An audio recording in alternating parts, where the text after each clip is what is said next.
Welcome to Fabulosity For You, and my name is Angie. If this is your first time visiting my channel, please click the subscribe button, then click the notification bell, so when I upload videos, you'll be the first to know. Like this video and make a comment. This channel is about fashion, relationship advice, and lifestyle. And this is not your first time visiting my channel, well, welcome back, my queens, and welcome to the kings out there. And welcome to all of my new subs, and welcome back to my subs that have been with me. So today is Wednesday. It's Ratchet Wednesday. And I will be doing the review of the 90-Day Fiance Happily Ever After Season 8, The Troll Toll. Okay, so before we begin, go get your drink of choice, go get your snack of choice, and come back and sit with your girl Angie. Text, email, call, stick a letter in a bottle, baby, and let everybody know that Angie is on the line. Okay, so before I begin, I have a giveaway that's coming up when I reach 1,700 subscribers. So if you are not subscribed to this channel, subscribe to the channel, because that's the only way you can be a part of my giveaways. And come join the family. I thank all of my new subs for subscribing, and I thank all of my subs for subscribing. And make sure you like this video and make a comment. So we're going to get right into it. We're going to start with Patrick and Thais. So Patrick, Thais, John, and her dad, and Thais' dad are headed to the lake house. So they're going to take a little mini trip to the lake house. And when they get to the lake house, John and Thais' father, they start bonding. Now, mind you, John does not speak Portuguese nor understand it. And Thais' daddy does not speak English or understand it. But they just kind of like talk to each other, and they're laughing, even though they don't understand each other. But they do understand that they both like to drink, okay? They were sitting up with this big watermelon drink, or melon drink, I don't know. And Thais and Patrick were in the house, and they just kept hearing them. And honey, that irked Patrick down to the bone. He's like, how were they bonding? They don't even speak each other's language. And Thais was like, right, I don't get it. I don't understand it. But they'll be out there, and John will make some, you know, do a little bit of charade with them, and they just was hitting it off. And so Thais' dad said the reason he really liked John is because John has taken the time to try and get to know him. Whereas Patrick is just following Thais. And so it's really irking the dad. So Patrick comes out and says, hey, guys, we're going to the lake. Would you guys like to go? And John was like, sure, we'll go. They get down to the lake. And John asked Thais, how do you say beer in Portuguese? And so she told him, and he said to the dad, you know, would you like a beer? But he said it in Portuguese. And he was like, yeah, sure. So he left to go get the beer, and the three of them are left alone. And so Patrick was like, would you like to go fishing later? No. That's what his father says. No. Would you like to get on the ski boat? A ski boat? No. And so Thais looked like, Dad, I know you like to do that. And he said, I don't want to do it. So Patrick was looking distraught, you know. He was feeling like, how am I going to bond with him if he keeps saying no? But Thais was like, you're going to have to figure it out, and you're going to have to find something that Dad wants to do. And so he just felt like he's afraid that he may not get the approval that he's trying to get from Thaisa's father. But I can understand Thaisa's father, because Patrick really didn't put the effort that John is putting in. Patrick is just hanging around his wife, and he should have just started bonding with the dad, talking with the dad as best as he could, instead of just falling back and just waiting to see how things turn out. And so Thaisa's dad is like, I don't, he's like pretty much done with Patrick. And even Patrick, he had his foot in a cast, and he was in this hammock by the lake, and he had problems getting up, and her and his dad was like telling Thaisa, because she was trying to help him, just let him fall. I was like, wow, okay. So dad is really disgusted. So Patrick gonna have to stand up and get it together so he can get the approval that he needs from the dad. And so that's basically what happened with them. So next we're going to go to Lauren and Alex. So last week they had their date night, and Lauren sat up and sprang on her husband on date night that she wants to go back to work. It took him off guard. It took him by surprise. He was not expecting that. If you have not been watching previous seasons, when Lauren, when she had her baby, first baby, she was working, and she could not take care of the baby and work at the same time. She basically begged Alex to let her be a stay-at-home mom. So when she brought this on, sprang this on him, yeah, he was surprised, because that was the agreement. But instead, she's trying to act like, he's a male chauvinist and don't want her working, when this was something she wanted in the beginning. And now she's changed her mind.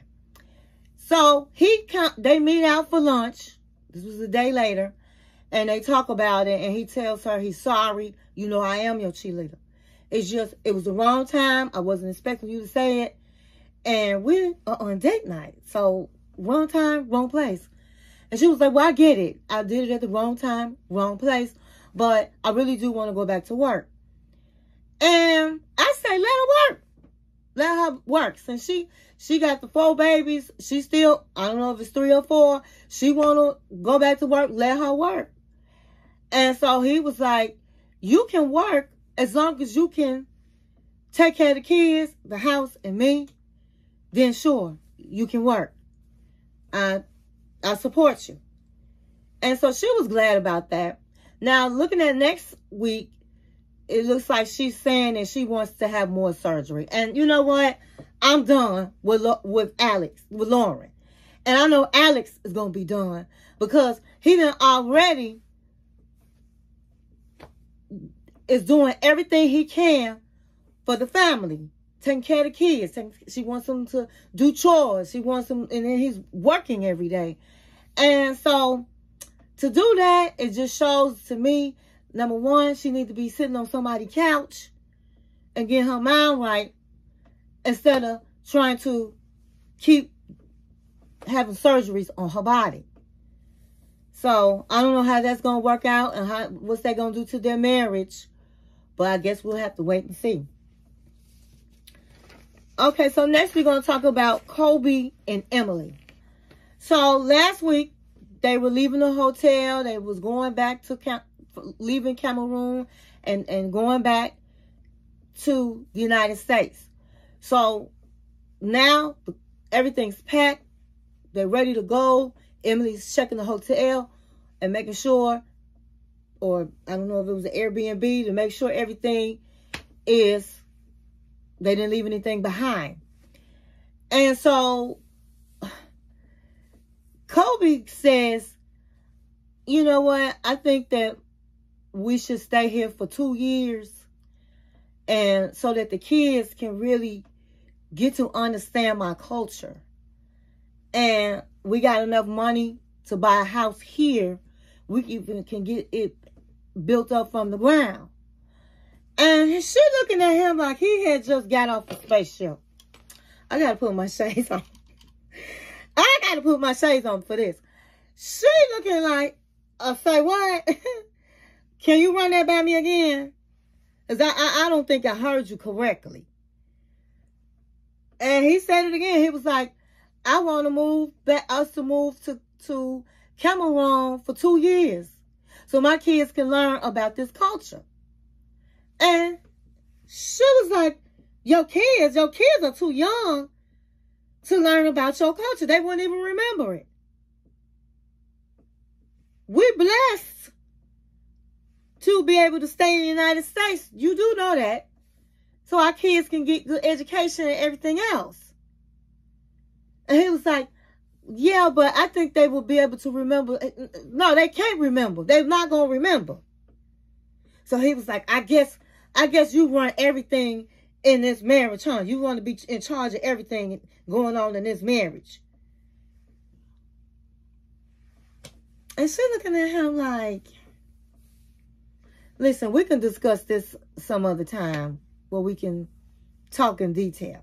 So his friend Valerie came to the Airbnb to help them with the luggage and make sure when they get to the airport, he helped them at the airport.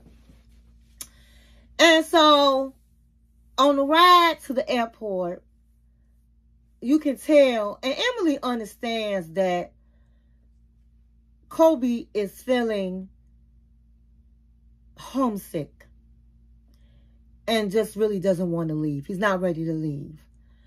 So on the ride to the airport, Emily says to Kobe, tell my parents what you told me, what we talked about. And he was taken aback. He was looking like, what? And you could tell that she had already said this to her parents, and they all together working together. And they just can't say, hell no, like they want to. So they trying to be cool with it and acting like they giving it a fair chance. And so they said, the mother was like, what did you tell her? What was y'all talking about? He said, sure, no problem. I feel like my family should move to Cameroon for 2 years so that the kids can learn about the culture. We got enough money to buy a house down there. And they was looking at like, okay. So the father said, so what would you do to support the family down there? Well, I have businesses. I have businesses. So Emily was like, what business? I have businesses. I want to know what businesses. So he was like, listen, I had a good job before I came to the United States, okay? And so she said, yeah, but that's important to know what would you be doing for work. And then the mother was like, you know your kids are too young to even remember. They wouldn't remember. And so the father was like, and you talking about you got money to buy a house, then you need to move on out of our house. And so, of course, they were discouraging him. And he said, well, you know what? When I get my information together, then Emily and I will talk about it. And then he said at the end, if I have anything to say about it, we'll be going back to Cameroon and we'll be staying there for 2 years. Honey, you don't have nothing to say about it. You don't have a voice. Emily does run it. And so I believe Emily is right.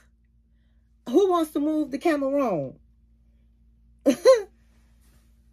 How she look?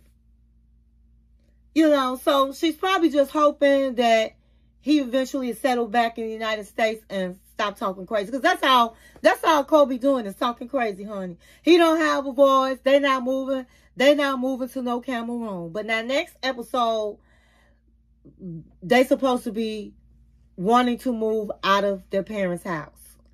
And the parents are looking all crazy because they like to control too. So we just have to wait and see what happens with that next week. And so next we're going to talk about Ashley and Manuel. So it starts off with Ashley's in the bed. And she's like sitting up in the bed. This is the next morning because last week they had this big argument. The dog is laying in Manuel's spot all cozy and comfortable. And Manuel, I guess, slept on the couch. He looked like he didn't sleep a wink. And he comes in and he said, oh, so he slept in the dog slept in my spot. And the dog was like, yeah. And he said, are you still mad? And she was like, what do you think? So he said, let's fix this. Let's talk this out.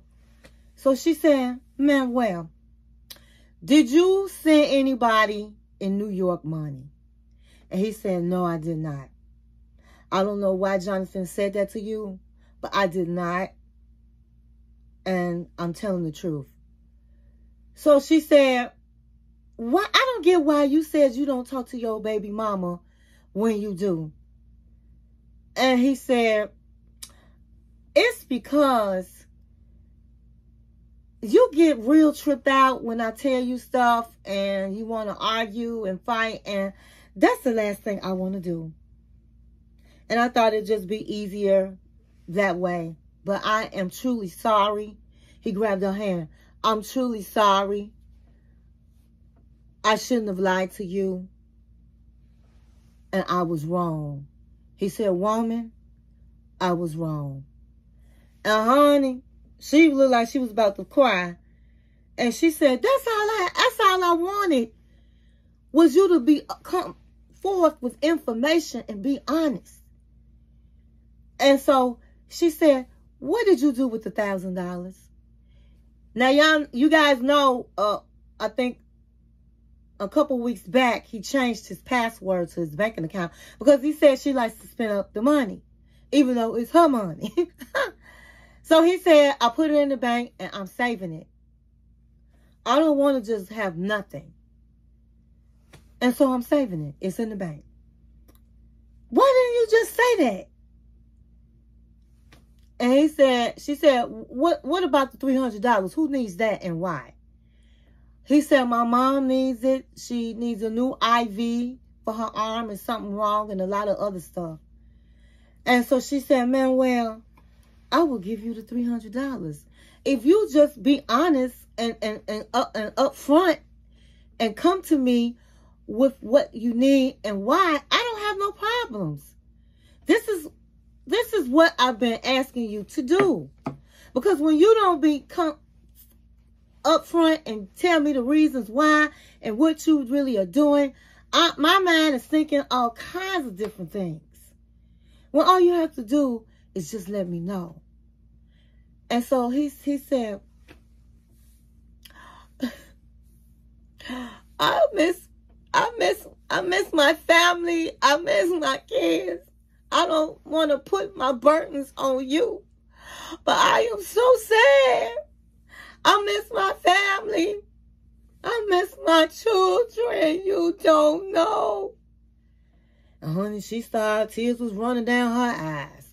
And she said, this is all I wanted to know. Of course I know you miss your family. Of course I know that. I want to be able to be there for you. I'm your wife. And he said, okay, I get it. And she said, this is something big. I finally got what I needed in this marriage. And so I liked how things ended. I liked how Manuel apologized. He said, woman, I'm sorry. I liked him being vulnerable. I liked him opening up. And so I was wrong because he was being real secretive. I thought, well, hey, maybe he got something going on with the baby mama. But it looked like he's been legit. He just probably is used to not expressing himself with a woman. And they're newly married. And when you're newly married till you're 5 years in the marriage. After 5 years, you're no longer newlyweds. And in those 5 years, your relationships are going to go through growing pains Because you're now starting to figure each other out, the moves, your behavior, the reasons why that you are who you are. And with that comes growing pains. And so I'm really happy how this ended. I think that they are on the right track now. And that maybe they will perhaps be okay. We just got to wait till the reunion. The reunion, I think, is coming up. I think we have 2 more episodes before the reunion. I could be wrong. It might be next week. But I think, no, it's 2 more episodes. It's 1 more episode and then it's a reunion. We have 2 episodes left. The last one will be the reunion. And I guess when we get to the reunion, we'll find out more information. But right now, I like how things ended.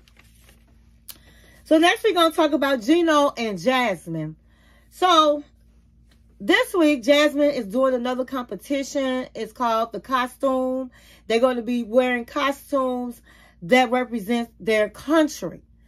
And so Jasmine's costume was okay. I didn't like it that her butt cheeks was really hanging out of her pants. I didn't see nobody else butt cheeks doing that. So her costume was too small. Her breasts are so big and she's so little. It looked like if the breasts are going to make her tip over, honey. She had way too much makeup as usual. But she gets up there and, honey, she's moving and waving and smiling. And she said, oh, my God, everybody's looking at me.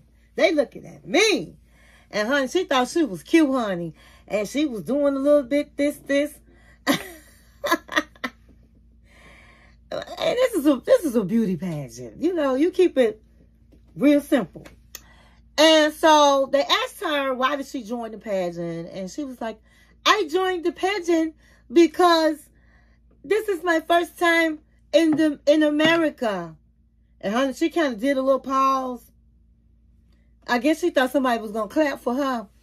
And she said, and when I got here, I lost my identity. And I think that this pageant will help me get back on track on my identity. I want to thank my mother for teaching me to fly like a bird. Thank you. Honey, she got back in there and she act like she killed it. She was like, I think I have a good chance of winning the crown. And I'm looking like, girl. So they get back to the hotel, and once again, she asked Gino, how do you think I did? Gino wasn't falling for the trap because he got cussed out last week. She said he'd be too negative. She not trying to hear all of that. So, honey, he was like, you did better. And she said, well, I could have done way better if it wasn't for you. If you wouldn't have put all them thoughts in my head that I wasn't doing good and making my self-esteem low, I would have done a better job. And I'm with Gino. He can't win. He did not say anything negative to her. He said something positive and she still was mad. And so he was like, listen, I'm just really... You keep saying, get mad at me when I haven't been nothing but your supporter, your cheerleader. All I was trying to do was give you some some advice on how to walk better and have a great smile, because these people have been in pageants for years. But you keep acting like I'm not doing something right. And she said, well, you're not. You're not. He said, listen, you owe me an apology. For what? Look how you acting. I'm the one that got you here. I'm the one that put you in the pageant. And you never show no type of appreciation. She said, Gino, it's about more. It's just more about the marriage. I sit up, Gino. I sit up and I try to get all of your attention. I fight for your attention because you don't touch me. You don't touch me, Gino. He said, you haven't done anything I asked you to do if you wanted that to happen. And honey, she said, she said she had a comeback for him, honey. She had a comeback for him. She said to him,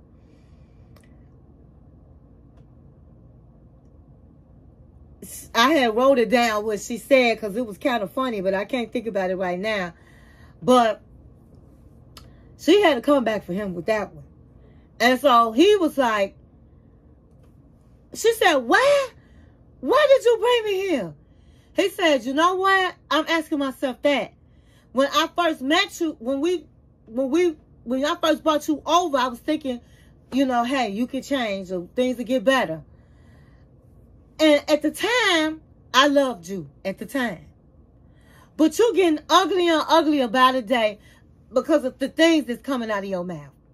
And honey, she looked like she was shocked this man came at her like that. Good for you, Gino.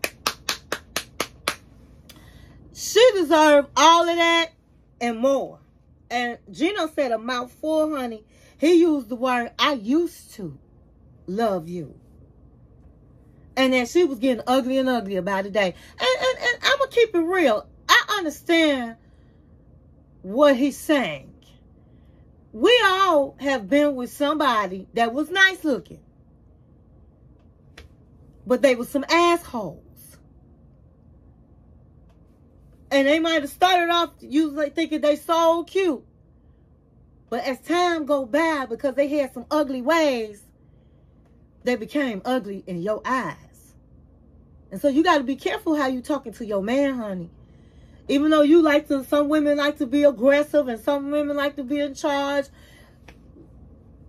It don't pay to sit up and talk crazy with your man. You can always get more from him by being sweet. But Jasmine don't care. All she wanted to do was come to the United States. I don't think she one bit love him. Look how she talks to him. So, I don't know what's going to happen with them. But next week, she going to ask him point blank, did you send my papers off, my immigration papers off? And so we're going to have to see what Gino going to say. Because Gino don't seem like he that stupid now. So we're going to see what Gino say. But Gino ended it like, listen, I'm sitting up working to get your kids over. I sat up and worked to get you over here. I'm paying for everything. Don't act like I'm not a man. Honey, he was jumping right back at her. And that's what he need to do. You just don't people don't respect somebody that they can walk over. That's for my queens and kings. So next, we're going to talk about Angela and Michael. So last week, Michael got his visa. Michael was outside of Angela's house waiting in a car while Angela goes into the house and try to act like Michael didn't get his visa. Angela's trying to fool her daughter. And so they're in the house and Angela tells her daughter, no, Michael, I'm going to wait on Michael. If it take another year, I'm right here waiting on him. So she said, Mama, I don't get it. A couple days ago, you was acting like he was doing all kind of things. And now you sitting up here like ain't nothing happened. And so she said, well, I did think some things had happened, but I was wrong. So she said, Micah ain't never coming. Next thing you know, you heard her, honey, the baby girl went to go answer the door, and there was Micah. Micah had on his flag coat. Michael was looking like a Nigerian Santa Claus. And they was like, oh my God, it's Michael. The kids was so happy. And they just hugged him, and they was so excited. Even the daughter hugged Michael. And Michael was so happy, honey. He had this big old grin on his face. He picked everybody up. Angela was so happy, and she was so happy that her daughter was acting like she had some sense. And so they started opening the gifts, and they was thanking Michael. And she pulled out a bag and said to the daughter, Skylar, Michael picked this out, and she loved it. He said, give your daddy a hug. And she said, I'll give you a high five. And she said, I'm just joking. And she actually gave him a hug and said she was glad he's here. And so Angela was so tired. She said, Michael, let me show Michael around. We're like really tired. And she was taking him around to refrigerators. Only one worked, the other one didn't. She took him around her dirty house. He got to the bedroom, and honey, it looked like a storm happened in her room. Just clothes just thrown everywhere. It was really trifling how Angela lived. And Michael was stunned. He was like, are you selling these clothes? You got so much stuff. And she was like, that's why I need you, Michael. And he said, I'm going to be right here helping. So he explained how they had a pact where he got to help her in the house, help her with the kids. And so he was happy. He said he never had an air conditioner. And now he living in an air conditioner house. The bed was big and comfortable. He said she got 2 refrigerators, even though one of them don't work. I got a washing machine and dryer. He was acting like he hit the jackpot compared to where he lived. And so that's how that ended. Now, next week, the daughter, Skylar, is asking questions, honey. She want to know what happened. Mama said you did X, Y, and Z, and now y'all both acting like ain't nothing happened. What happened? So at the end of the day, Michael got some answering to do, honey. He got the answer to Miss Skylar. Okay, so next week on our last couple of the day is Sophie and Rob. So the show opens up, honey. Sophie with her friends twerking. They drinking triple drinks. Okay, so they was toasted, honey. And in the middle of her haze, in her days, because she was intoxicated, she thought about her man, and she was feeling like he could possibly be meeting another woman, and she felt anxieties about it. So her good Judy was like, you know what? I wouldn't worry about him, because you need a man in your life that you can trust, whether you around him or not. I wouldn't even think about him. And then she had the nerve and audacity to say, don't tell her, but I'll be praying every night that she break up with that dude, because that's my bitch. I love her. I will marry her or whatever. She mine. I got to put my shades on for this.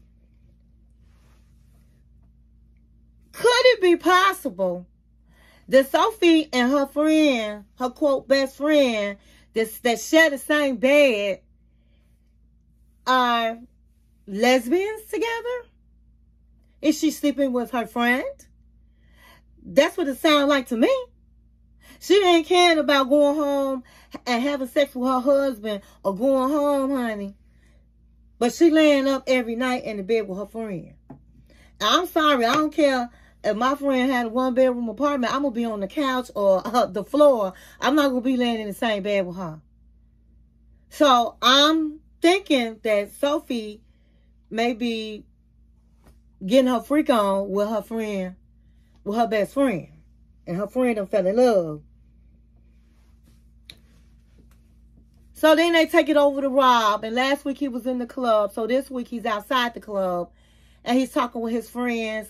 And his friends was like, man, I didn't know you get down like that. All them women was on you.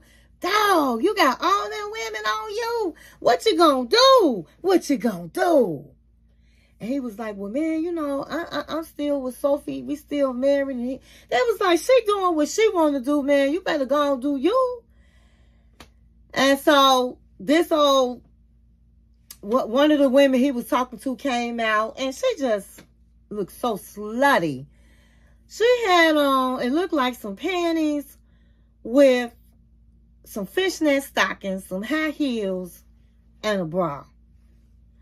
And she like all over him, hugging him. Can I get your number? I'm like, girl, if he didn't ask you for the number, then I should tell you something.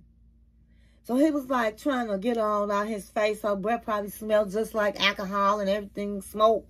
And he's like, listen, I see you inside. I still got a bottle. I'm coming back in there. Are you telling me the truth? He was like, yeah. Get on. So two of his friends walked off and he's with his other friend. His other friend like, man, you need to go on back in there.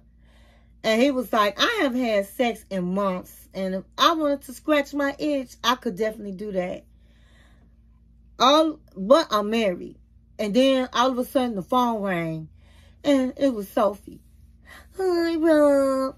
What you doing, Rob? Oh, okay. Happy birthday. Oh, okay. I love you, Rob. And that just made his hair blow back. And his friend was like, man. And he said, I love you too, Sophie. And his friend, when he got off the phone, was like, man, go on home. Man, you still love that woman. Go home. And he said, you know, I'm just real confused because Sophie has not called me. Sophie hasn't said she loved me in a long time. But because I'm out, all of a sudden, she loves me. I think she's manipulating me. And honey, he gone home. He went on home. So days later, he's sitting in the house and tears are just flowing out his beautiful eyes. Cause let's keep it real. Rob is fine. And honey, tears was falling out of his beautiful eyes. And he was like, I have not heard from Sophie at all. I've been home for several days. She has not called. And I think I just think that she's just playing me. I think that she's just leading me on. And like my mom said, I'm in limbo. In so many words, that's what he was saying. And it hurts because I really love this woman. But she's not going to say nothing. She's not going to talk to me about our relationship. So I'm going to have to do it for us. And I'm going to have to end it. I don't want to keep being where I'm at. And she hasn't even given me the chance to work things out because she's not at home. She don't come home. And so I'm going to call her up and I'm going to go meet her at the house and I'm going to end our marriage. So he calls her up, gets to the crib, and Sophie's like, well, I'm not dressed. I mean, it's just like she don't care. He said, well, throw some clothes on and come out. She come out, what you want to talk about? What is it so important? Girl, what's important is your marriage. Sophie act like this is a boyfriend. Like this somebody she just dating. She's so very immature. I've said this all through this season. And so she really sounds like a fool asking him, what do he want? And he says, we need to talk. And so that's how it ended. But next week, it shows that he's telling her, I think we need to break up. And she's looking at him like, what? Sophie is beautiful. But honey, her man is fine. And she just too immature. But maybe she was counting on her looks to keep him around until she get finished playing around with her best friend. Because that's what I think is going on. That's just my opinion. But anyway, that's how it ended. That's all I have. I hope you enjoyed this video. If you have not subscribed, please subscribe, like, and make a comment. And thank you for watching my channel.